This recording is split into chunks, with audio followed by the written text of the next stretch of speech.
Com a chegada do Partido dos Trabalhadores ao poder em 2003, falou-se muito sobre os riscos de o Brasil se tornar uma Venezuela. Estamos em crise alimentária no mundo. Brasil e Venezuela juntos, tomando medidas para enfrentar essa crise. Durante os últimos 15 anos, os dois países estiveram submetidos a partidos de esquerda e líderes políticos, colegas na organização supranacional denominada Foro de São Paulo.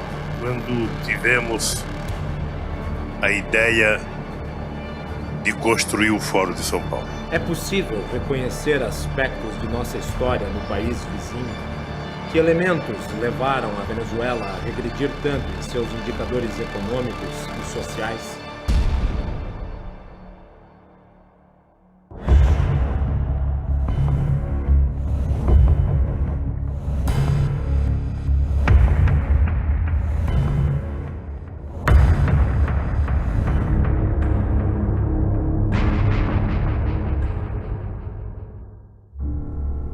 A narrativa de esquerda, consolidada em países como Brasil, Argentina e Chile, é baseada no combate ao militarismo de direita durante as décadas da Guerra Fria.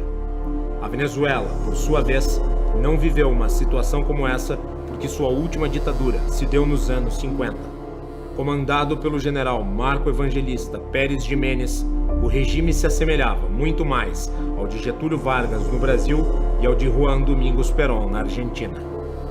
Marco Pérez Jiménez foi derrubado em 1958, depois de tentar continuar no poder por meio de um plebiscito fraudulento. Em seu lugar, líderes políticos firmaram um pacto de estabilidade na Venezuela. O acordo, chamado de Pacto de Punto Fijo, pregava o revezamento de diferentes partidos no poder e estabelecia uma agenda mínima que defendia estatização gradual no setor petroleiro, reforma agrária, grandes obras públicas e ênfase em políticas de bem-estar social. A consequência dessas políticas foi o aumento progressivo do Estado e do gasto público.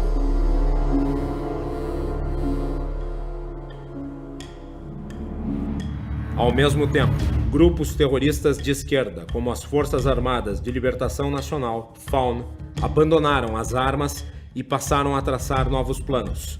Ao invés do combate aberto, as FARC mudaria de nome para Terceiro Caminho e passaria a se infiltrar nas Forças Armadas. Um dos nomes importantes que entraram na recém-legalizada FARC foi Adán Chávez, irmão mais velho de Hugo Chávez. Nessa mesma época, Hugo passou a integrar o exército. Além do parentesco, Adán teria um importante papel na formação ideológica de seu irmão, sendo seu tutor revolucionário. Chávez era un devorador, un investigador nato, y eso le dio inicialmente una formación en ese sentido autodidacta, ¿no? El 5 de julio de 1975 yo salí de subteniente con un fusil aquí y el libro del Che Guevara bajo el brazo. Yo salí ya convertido en un soldado rebelde. En 1986, Chávez criou seu próprio grupo político, o Movimento Bolivariano Revolucionário 200, MBR-200. A queda do preço do petróleo ocorrida na década de 80 expôs a fragilidade da economia venezuelana, que era dependente da exploração do petróleo. O país havia estatizado o óleo negro, tornando-o a sua principal fonte de riqueza. O resultado foi a fuga de capitais e o empobrecimento da nação. Oh, patria mía, patria querida, voy a la guerra a luchar por ti. Em 1989, a economia da Venezuela se tornou insustentável. Carlos Andrés Pérez, o presidente da época, se viu obrigado a adotar medidas de controle de gastos para tentar dar uma resposta ao problema estrutural do país. A esquerda radical não aceitou as medidas e grupos como o Terceiro Caminho e o MBR-200, liderado por Chávez, articularam um grande ato público contra o governo. O protesto foi chamado de Caracazo e consistiu em violentas manifestações de rua. Ônibus foram queimados, prédios públicos e privados vandalizados e destruídos. Não restou alternativa ao governo, senão convocar o exército para repor a ordem em um país que estava prestes a convulsionar. A crise serviu de combustível para que Chávez e seus partidários se mobilizassem com o objetivo de usurpar o poder democraticamente constituído. Em 4 de fevereiro de 1992, Chávez entrou em ação. Liderou unidades militares em Caracas com o objetivo de derrubar o governo. Yo, ante el país y ante ustedes, asumo la responsabilidad de este movimiento militar bolivariano. Nosotros acá en Caracas no logramos controlar el poder. Ustedes lo hicieron muy bien por allá, pero ya es tiempo de evitar más derramamiento de sangre, ya es tiempo de reflexionar y vendrán nuevas situaciones y el país tiene que enrumbarse definitivamente hacia un destino mejor. A tentativa de golpe fracassou.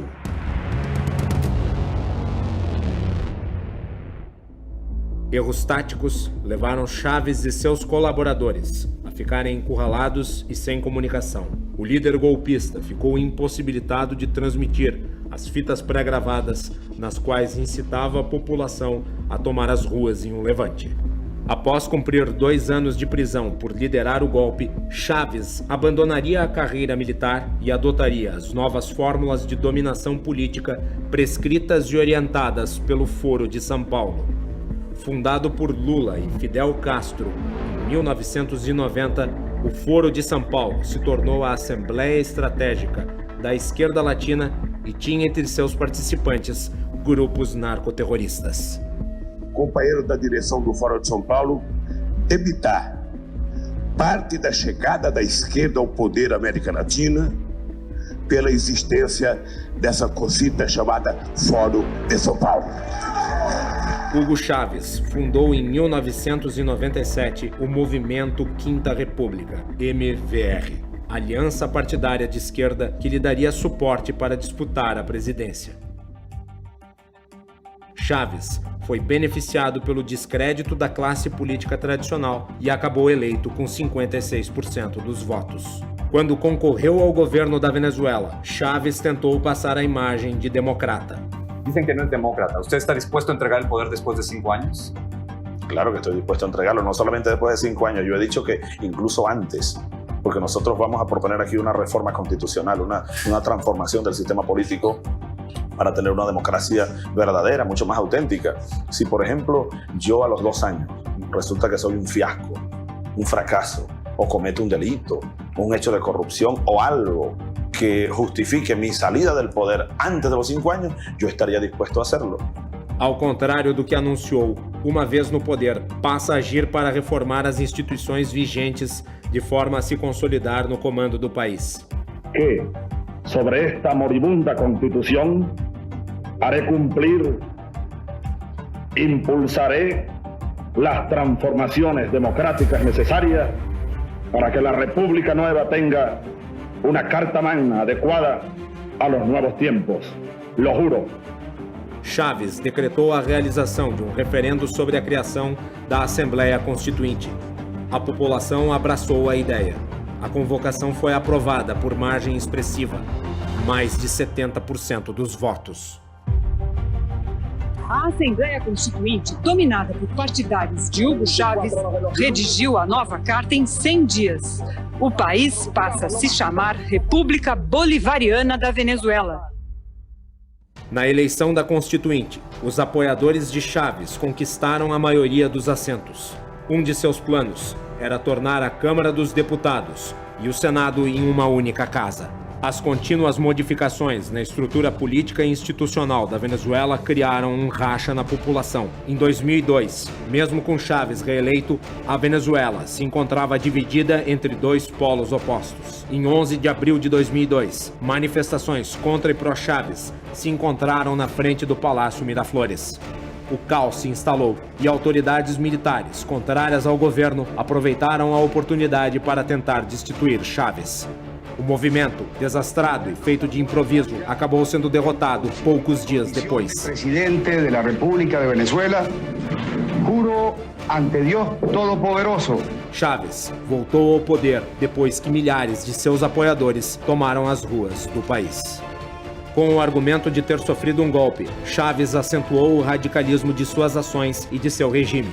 Responsabilizou os Estados Unidos e elegeu os membros da oposição, e veículos de imprensa como inimigos. Entre suas ações, fechou a principal emissora do país, a Rádio Caracas Televisión. Se le acaba en marzo la concesión de televisión. Se le acaba en marzo. Também reformou a estrutura da estatal petrolífera PDVSA, demitindo milhares de funcionários que haviam entrado em greve em 2003. Com isso, vinculou o futuro da empresa ao seu projeto de poder. No campo político, reformou a Corte Suprema venezuelana, tornando-a um apêndice do Executivo. Ampliou o número de juízes de 20 para 32. Com indicações de cunho político, foram integrados à corte 12 novos magistrados, todos eles fiéis bolivarianos. Quando surgiu a empresa Smartmatic, os processos eleitorais venezuelanos se tornaram eletrônicos e passaram a sofrer contestação por parte da oposição. A Venezuela acentuou sua aliança com Cuba e procurou aproximar-se da política do Oriente Médio. Os erros estratégicos dos adversários foram determinantes para Chávez aprofundar sua agenda.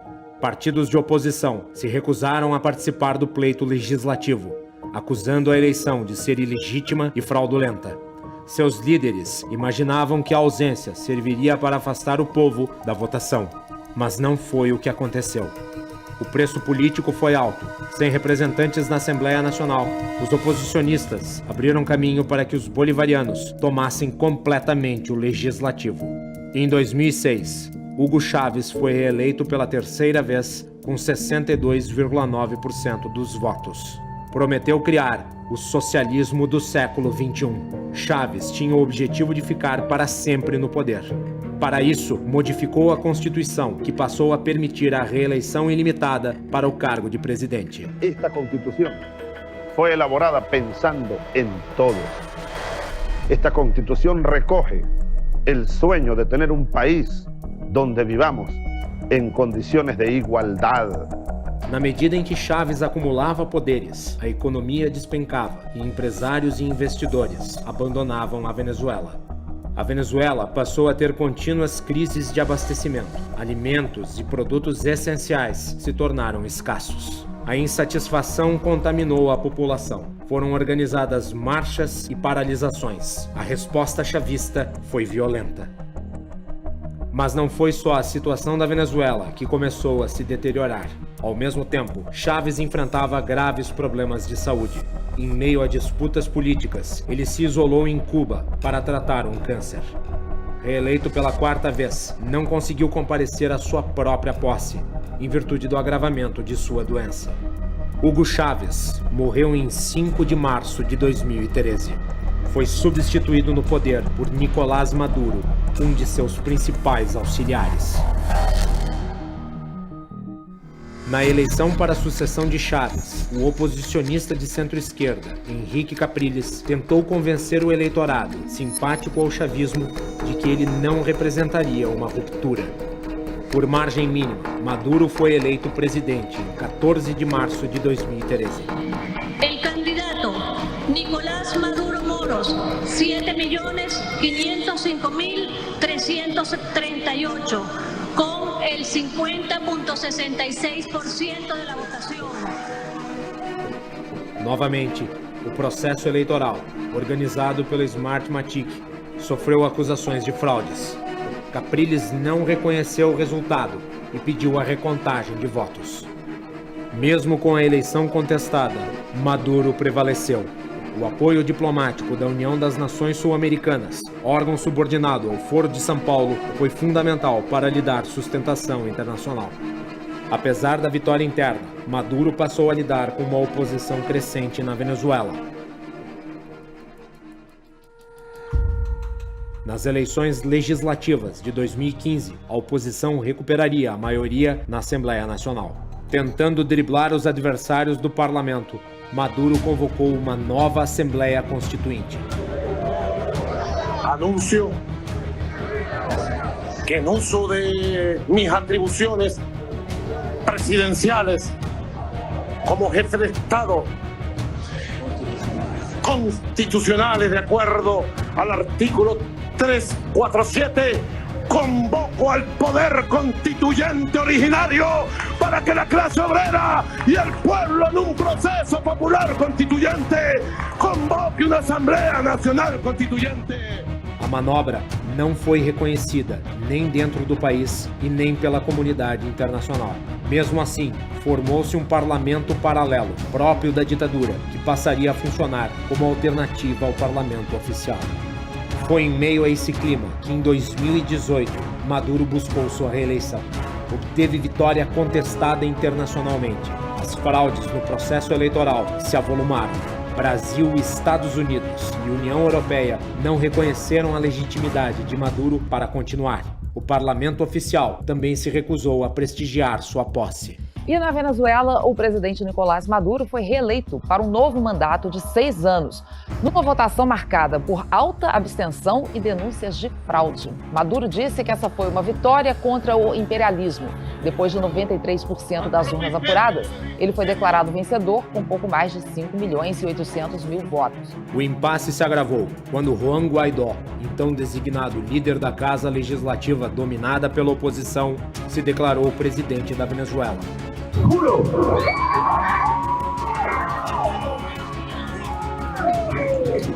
asumir formalmente las competencias del Ejecutivo Nacional como el presidente encargado de Venezuela. O mundo se dividiu. China e Rússia apoiaram o antigo regime. Já as nações ocidentais deram seu respaldo ao autoproclamado novo governante. Como a eleição de Maduro se deu por convocação da nova Assembleia Constituinte, controlada pelos chavistas e não pelo parlamento oficial, sua posse foi contestada como ilegal e ilegítima. Sem um presidente reconhecido, era Guaidó, o líder da Assembleia Nacional Constitucional, quem deveria assumir o governo interinamente. O processo de socialização da economia devastou a Venezuela, produzindo uma crise social sem precedentes. O desabastecimento frequente, já na época de Chávez, se aprofundou. Sem emprego e sem comida, parte da população iniciou um verdadeiro êxodo, fugindo para os países vizinhos. No âmbito interno, com o objetivo de esmagar os críticos, Maduro redobrou a repressão. Se no Brasil de 1964, as Forças Armadas tiveram um papel fundamental para evitar uma revolução comunista, na Venezuela foram elas seus principais agentes. A dificuldade da esquerda em plantar suas bases nas Forças Armadas do Brasil se deve ao fato de essa instituição ser majoritariamente positivista. O positivismo, ideologia que prega o conhecimento científico como única forma de conhecimento verdadeiro, já era muito disseminado entre militares brasileiros e foi a base intelectual do golpe que derrubou a monarquia e instaurou a república em nosso país em 1889.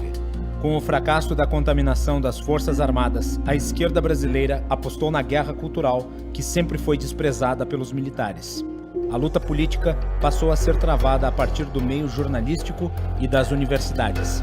Foi nesses ambientes que a esquerda criou a massa de militantes que apoiam o chavismo no Brasil. Cuba, só um minuto, agora deixa eu só perguntar. Cuba é ditadura ou não? Não, não é uma ditadura. Gostem ou não, Maduro foi eleito com 67% dos votos do povo venezuelano. É isso aí. O senhor acha que a Venezuela é uma democracia? A Venezuela é uma democracia tão democrática quanto a brasileira e a americana. O bolivarianismo tinha como objetivo criar o socialismo do século XXI, uma atualização do modelo implementado pela União Soviética no leste europeu. Ao longo de 20 anos de poder, o resultado de sua ação foi a repetição dos mesmos crimes em massa, da mesma violência e do mesmo fracasso econômico vistos no socialismo do século XX. Karl Marx dizia que a história se repetia, a primeira vez como tragédia e a segunda como farsa. A Venezuela, de Hugo Chávez e de Nicolás Maduro, lhe deu razão, finalmente.